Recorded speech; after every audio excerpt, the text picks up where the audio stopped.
ಮುಖ್ಯಮಂತ್ರಿಯಾಗಿ ಡಿಕೆ ಶಿವಕುಮಾರ್ ಅಧಿಕಾರ ವಹಿಸಿಕೊಂಡ ಕೇವಲ 2 ದಿನಕ್ಕೆ ಸರ್ಕಾರಕ್ಕೆ ಬಂಡಾಯದ ಬಿಸಿ ತಟ್ಟಿದೆ.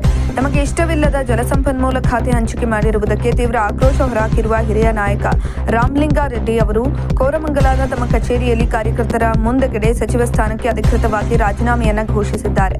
ಯಾರ ಮನವೊಲಿಕೆಗೂ ಬಗ್ಗದ ರೆಡ್ಡಿ ನನ್ನ ನಿರ್ಧಾರ ಅಚಲ, ಯಾರನ್ನೂ ಭೇಟಿಯಾಗುವ ಪ್ರಶ್ನೆಯೇ ಇಲ್ಲ ಅಂತ ಹಠ ಹಿಡಿದಿರುವ ಡಿಕೆಶಿ ಪಾಲಿಗೆ ಆರಂಭದಲ್ಲಿ ಅತಿದೊಡ್ಡ ತಲೆನೋವಾಗಿ ಪರಿಣಮಿಸಿದೆ.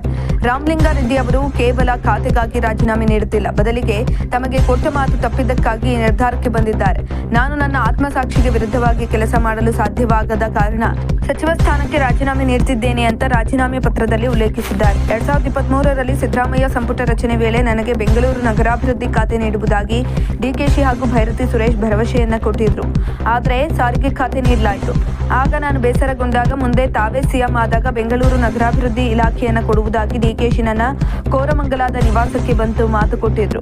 ಆದರೆ ಈಗ ಸಿಎಂ ಆದ ಬೆನ್ನಲ್ಲೇ ಜಲಸಂಪನ್ಮೂಲ ಖಾತೆ ನೀಡಿದ್ದಾರೆ. ಇದಕ್ಕೆ ನನ್ನ ಮನಸ್ಸು ಒಪ್ಪುತ್ತಿಲ್ಲ ಅಂತ ರೆಡ್ಡಿ ತೀವ್ರ ಬೇಸರವನ್ನು ಹೊರಹಾಕಿದ್ದಾರೆ. ಹಿರಿಯ ನಾಯಕನೇ ಹೀಗೆ ಬಹಿರಂಗವಾಗಿ ಬಂಡಾಯದ ಬಾವುಟ ಹಾರಿಸಿರುವುದು ಸಿಎಂ ಡಿಕೆ ಶಿವಕುಮಾರ್ ಅವರಿಗೆ ದೊಡ್ಡ ಹಿನ್ನಡೆಯಾಗಿದೆ. ಆರಂಭದಲ್ಲಿ ಆಪ್ತ ವಲಯದ ಈ ಅಸಮಾಧಾನ ಇತರ ಸಚಿವರಿಗೂ ಹರಡಿದರೆ ಸರ್ಕಾರದ ಮೇಲೆ ಹಿಡಿತ ಸಾಧಿಸುವುದು ಕಷ್ಟವಾಗಬಹುದು ಎಂಬ ಆತಂಕ ಹೈಕಮಾಂಡ್ ಅನ್ನ ಕಾಡಲಾರಂಭಿಸಿದೆ. ವರಿಷ್ಠರು ಸಚಿವ ರಾಮಲಿಂಗಾರೆಡ್ಡಿ ಅವರನ್ನ ಹೇಗೆ ತಣ್ಣಗಾಗಿಸುತ್ತಾರೆ ಎಂಬುದನ್ನು ಕಾದು ನೋಡಬೇಕಾಗಿದೆ.